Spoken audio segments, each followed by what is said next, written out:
Hey, it's Jack, and this video is about how to really be yourself. Hey, if you're new here and you haven't subscribed to the channel, I'd love for you to do it. Just click the subscribe button here and then make sure you tap that bell notification because that will let you know when new videos come out. This channel is all about personal growth and relationships, and I release at least 2 or 3 videos every week. So, how to really be yourself? And there's so many ways that we can orient to this question. This video by no means will be exhaustive, but I want to pick a particular kind of vector of this that I've worked a lot on myself and with my coaching clients, and I think could be really powerful for you. And then I want to make a distinction right off the bat. I've heard some dating coaches say things like, being yourself, how is that helpful? That's just not helpful advice.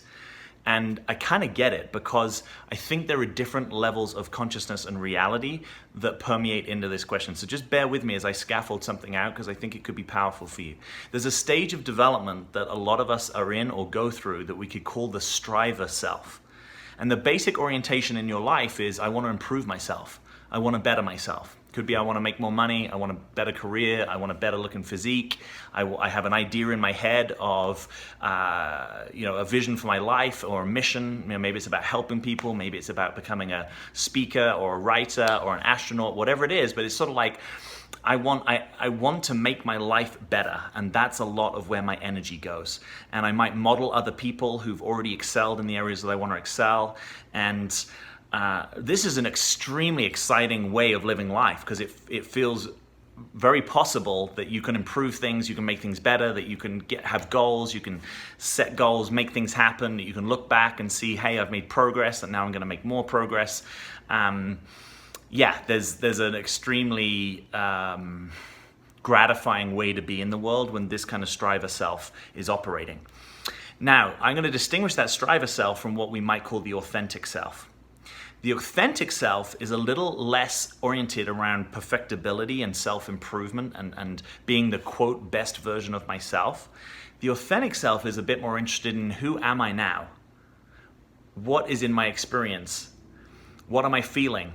What is authentic to me? Right? Maybe I've had this idea my whole life that I need to be a doctor, right? Because I come from a family of doctors, or I always wanted the lifestyle and career and challenge of being a doctor. But you get to a certain stage and you notice, you know what? I'm actually a writer, or I'm a healer, or I'm a mystic, or I'm a athlete, or whatever it might be. You notice, like, there's something that's more authentic to me, and it's not necessarily the idea that I had about my life. You may also, at this stage of orienting in yourself, you might be more interested in, what am I actually experiencing than what do I tell myself I need to experience, right? So rather than having a self-image that I'm a happy and optimistic person, you may start to get a little bit more curious about, well, what is my relationship with sadness? I've always emphasized and thought of myself as this happy-go-lucky person, but maybe I'm not really touching into these other parts of me that are sad or feel longing or feel lonely. And so your self-image starts to relax. Rather than you having kind of like a tight self-management on your own self-image, you start to get more curious and kind of open it up and be like, well, who I am could just be that there's not one fixed way of thinking about that who I am is different in moment to moment. One day I have certain longings, another day I don't. There's a kind of more fluidity, a more fluid sense of self that emerges rather than a sort of fixed striving sense of self. Now, I'm not making one of these better than the other. I'm inviting you to notice, where are you in your own life and what's true to you, because the question of how to be yourself looks very different through those 2 different worldviews, right? In a striver self, and for example, my first ever job was working to promote Tony Robbins in London. And Tony Robbins, there's a lot of great things I can say about him. Big-hearted guy, made a lot of difference in a lot of people's lives. Very, very impressive stage performer. But he is effectively teaching people about the striver self. I remember him actually coming up with this formula for how to lead a happy and successful life. And I was kind of blown away. I was like, oh my God, someone's come up with the formula, like the essence distilled in 4 letters. Right? And it was LC equals BP. Life conditions equals blueprint. By which he means that the blueprint, the idea, vision that you have for your life equals the life conditions. It's like basically what you want from your life is what's showing up. And if that happens, you're going to be happy, you're going to feel successful. And in the striver self-orientation, that's kind of true, right? If you have a vision for your life and you make it happen, you're probably going to feel pretty fulfilled most of the time. But when it comes to the authentic self, it's a different kind of formula, because you can become less interested in what's the vision that I have for my own life. You become more interested in the question of like, well, what does life want from me? What does the universe want from me? What gifts, talents, and potentials are coming through me? If I drop the ideas about who I'm meant to be, who am I actually? Right? Maybe I've always thought that I'm a corporate salesperson, but actually in my heart, I'm a caregiver, or I'm a coach, or whatever it may be. Right? That there's something else that may be coming online, that when you drop the fantasy, the ideas, the expectations, there's something truer that might emerge. There's like a version of you, like you kind of shed a skin possibly, and there's a new identity, or there's a new way of being, or there's a new career path, or a new way of orienting in the world. Like your sense of self is different than it is when you're like, yep, that's where I'm going, that's who I'm becoming. Maybe you start to get a flavor of this, right? One is more directional and performative, and the other is more intrinsic. It's more like, the who I am is kind of getting revealed by life. I once remember this being explained as like Michelangelo working on the statue of David, and it's actually that the statue is created by the chiseling away, and that he didn't really know exactly what that statue was going to become until it became what it became, right? There's a lot of artists talk about this way that life comes through them, that the inspiration, creativity, source, God, however you think of that, is kind of like it comes through. You open up a channel and something arrives, and you may not have any idea what that was going to be. Perhaps you've had this if you write, where you just kind of hit a channel and suddenly, bloop, things drop through you, and you're like, wow, who wrote that? You kind of wrote it, but you also were kind of a channel for it. It also kind of came from life, from the universe. So the question of how to be yourself when you're in this more authentic self stage it's much more like following a scent, or a path that's kind of opening in front of you, or driving late at night where you've got your headlights and the road is being revealed to you, right? Rather than, oh yeah, I know where I need to be in 5, 10, 20 years. And again, you might have both of these going on for you. Both might be important, but where I'm distinguishing it because I see a lot of people who are somewhat at least moved into this more authentic stage of self, but they are receiving teachings from striver self-teachers. And it's really hard to square that, right? Because it's kind of like a different self. It's like the self that wants things to be revealed is different for the self that wants to strive and push and make things happen. This is much more about, let it be revealed. Let life show you the way. Yeah, you're going to participate. You're not going to be a pansy or a daisy or just kind of like sit back and become, eating Cheetos on the settee or the couch. It's not like you're just a sort of a victim and passive person, but how is your life being directed is a very different thing. So I'm putting that out there because I think that might help you if you've been a little confused in this territory, that maybe you've already started to become someone that's different than the person you were, and you need to actually take your inspiration from different places. And you may find that when you come across striver self-teachings, it's that structure is still going to be in you, right? It just may no longer be the dominant structure, but it's still there. And it may be that those teachings kind of activate it, and you're like, God, yeah, I need to become someone. I need to strive. I need to make effort. I need to make sure I make it happen. And that might not be the truest reality to you anymore. So it kind of spins you out or dysregulates you, or kind of basically gets you up in your head, or gives your inner critic fodder, right? Your taskmaster, your inner critic's like, boom, you need to make more money. Boom, you don't have enough impact. You need to have more influence in the world, right? You need to do something bigger and better. Versus the reality of, my expression, my uniqueness, my beingness, the fact that I am incarnated in this physical reality, that is enough. I don't have to justify my existence. I don't have to justify my existence by being famous or being wealthy or being powerful in certain ways. I'm good. I'm already enough. I already love myself. Everything I do is a bonus in a sense. It's not to do to get love. It's not to do to prove myself. It's like, I'm already proved. I'm already baked. I'm already here. And yeah, I have my frailties. I have my quirks. I have my flaws. I have my idiosyncrasies. But none of that is a reason not to love on yourself or to be true and authentic to yourself. I hope you're starting to get a flavor here of what I'm talking about. And once you start to see the world through this lens, you may notice, wow, people are living in kind of different realities. Culture at large in the Western world is in a strive of self reality. You got to be someone. You got to make it happen. You got to make something of your life. And that's beautiful. But if that's not the stage of reality or development that you're in, you got a problem, because that's just not what your truth and your heart and your being and your soul is now oriented towards. So you might have to let some things go in order that you get to be yourself. And being yourself may mean having zero to minimum self-image and idea about who you're meant to be, and more about allowing the overflowing of you and your essence and your uniqueness to come to the fore. So I'm glad I've said the word essence here, because one way of thinking about this is that you come more into your essence and you become less attached to your personality. Now, personality is used, it's kind of like an essentially contested concept, which means there's many ways that people use that word and talk about it. But in the way that I'm using it here specifically, I'm talking about personality as a habitual sense of self, as a habitual set of preoccupations and ways that you orient your attention and ways that you know yourself, right? So you might think, oh, okay, I'm a happy person, right? That's kind of that one way of talking about that could be that's kind of your personality. That maybe you look on the bright side of things, maybe you're optimistic. And that might be true for you, and it might also be, if you really get into it, it might be a learned set of strategies that have worked for you in the past to keep you safe or keep you happy, keep you feeling good, keep people liking you. There's all sorts of needs or reasons that those things may have manifested in you. But as you become more in your authentic self and your essence, you may notice, actually, there's more to me than I let on. There's more to me than the habitual ways that I know myself. And you might notice that instead of wanting to be on 1 or 2 octaves of the piano, as way of a metaphor, you actually want to learn how to play all 8 octaves of the piano. So you don't want to be a happy person to the detriment of, or to the exclusion of being able to feel sad, right? Because sadness is its own gift, just as happiness is. You may not want to be a type A go, go, go personality if it means that you can't sit on the couch and just relax, that you can't spend 3 hours in your own beingness and like the company that you keep.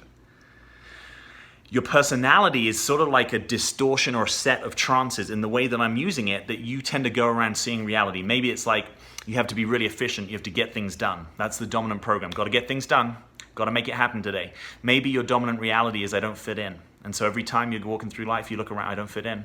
No one likes me. I don't belong here. And again, I'm not saying that to disavow your experience, because that probably is the experience you're having.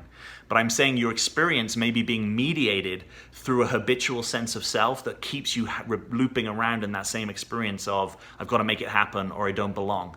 And there may be other things that if you relaxed that programming, which would be another way of talking about your personality, like a set of programs, that if you relax that programming, there's more that can come through. There's a fuller, less codified, less prescriptive sense of self, and that's what I'm calling essence. Not just me. It's not I didn't come up with that naming, but that's one way of talking about your essence, is that it's sort of free to be you, free to be your expression in this moment. I use this expression, real freedom. That's what I mean by real freedom, is like the freedom to get to be yourself, because your own inner critic, your own self-idealization, right? The ideal self that you have, that you kind of perpetuate in your mind, that starts to relax, and then you get to be yourself. Now, when I first started to get into these ideas, I couldn't hear it from the people that were saying it to me, because I was kind of like, okay, it's okay for you to kind of sit on the couch and really love and luxuriate in your own being, but I got a vision for my life. I got bills to pay. I got things to do. I got people to see, and I couldn't get it. And for me, I had to hear it from someone who was successful in the ways that at that time I strove to be successful in my striver self, and was like, wow, you've nailed the striver self, and you're saying that this authentic self is a more important thing. One of the people I love in this realm is a British guy, Robert Holden, and he wrote a book then it was called Success Intelligence. I think it's now called Authentic Happiness. But it really got into the heart of this idea, and it really kind of opened my eyes of like, this is no longer just a new age hippie saying this. This is someone who's been successful in the kind of conventional world, who's kind of made stuff happen, and is saying that there's actually this other thing that might be more important, that you get to relax into being who you are. So one of the ways that you can be yourself is by starting to relax all the things that, in a sense, aren't yourself, right? That would be the places that you are habitual, the places that, has anyone ever said something to you and you go to answer and they can kind of complete it for you, right? And it still sometimes happens to me, but it's sort of an indication that you're kind of on autopilot, right? That's another way of talking about the personality as distinguishing it from your essence, is that there's a kind of automaticity.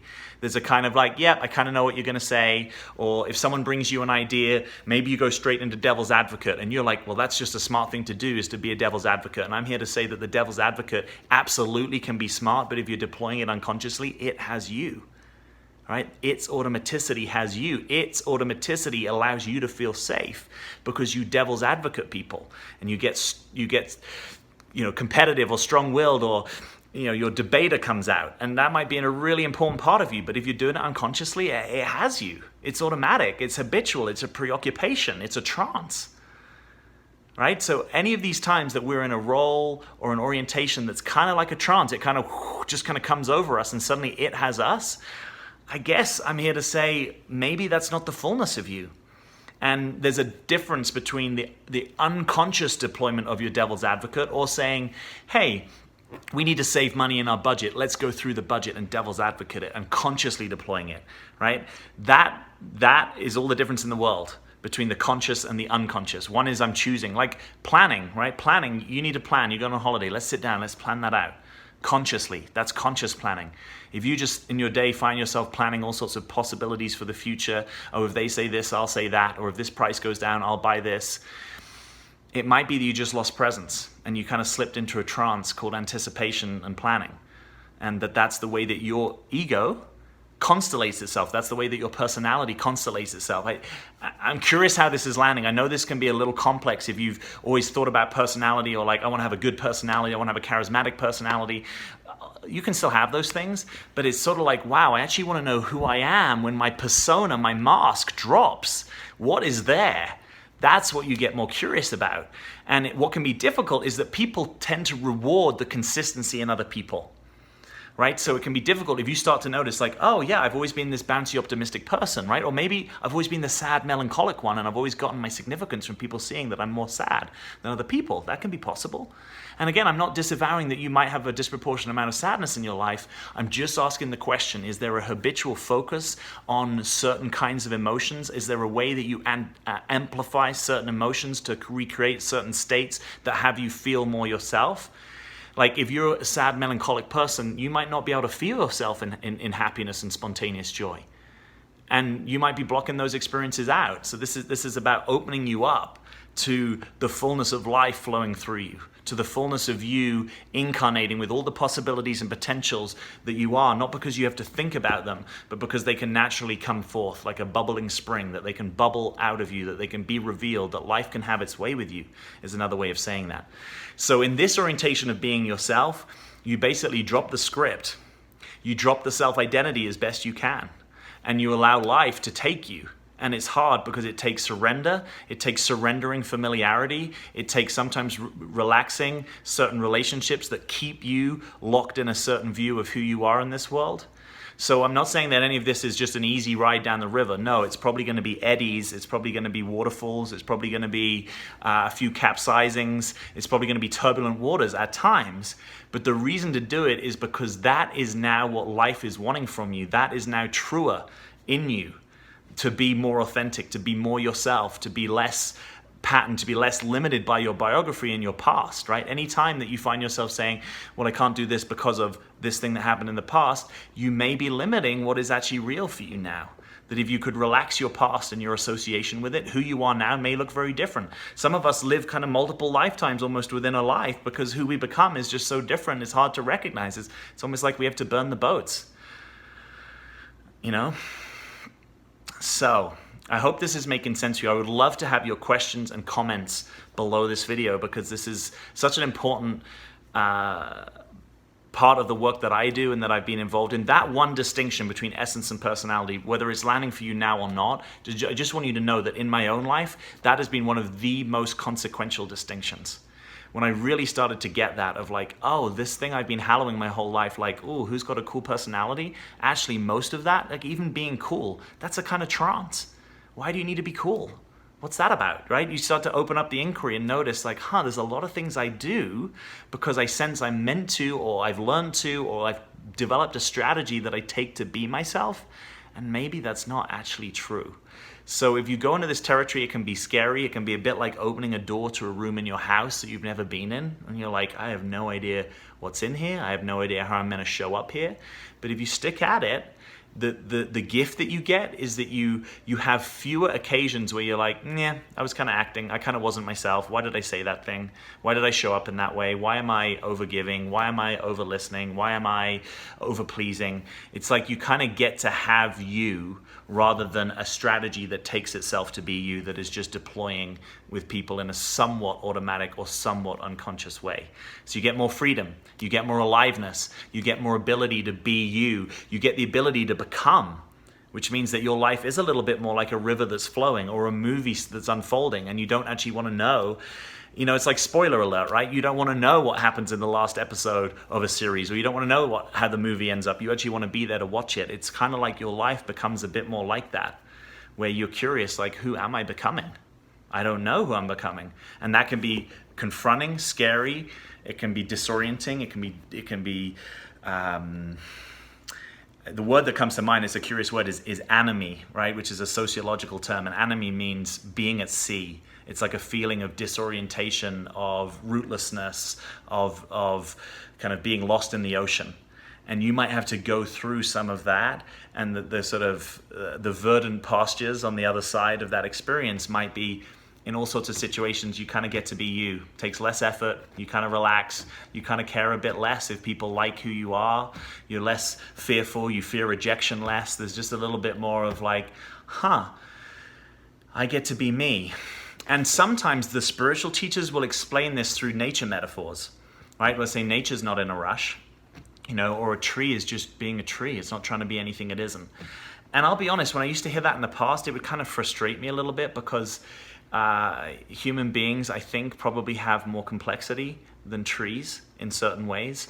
And so it's sort of like, we have choice and free will and these abilities to even just move our bodies and move geographically, be nomadic, change countries, all sorts of things that doesn't quite get captured in the planted nature of a tree, for example. But if you kind of drop that and just the essence of what I think that teaching is saying is be your essence, right? The essence of a tree is to be a tree, and the essence of a human is to be human. So rather than our ideas of what it means to be a certain version of yourself, it's like you just get to be your human in all its glory and beauty and magnificence and all its frailty, vulnerability, and quirkiness.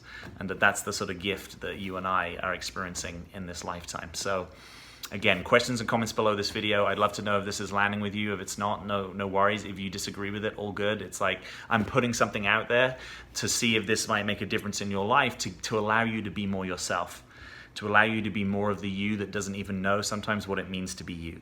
That's what I'm trying to appeal to. So I hope this has been useful. As always, I'm Jack. Thanks for being here.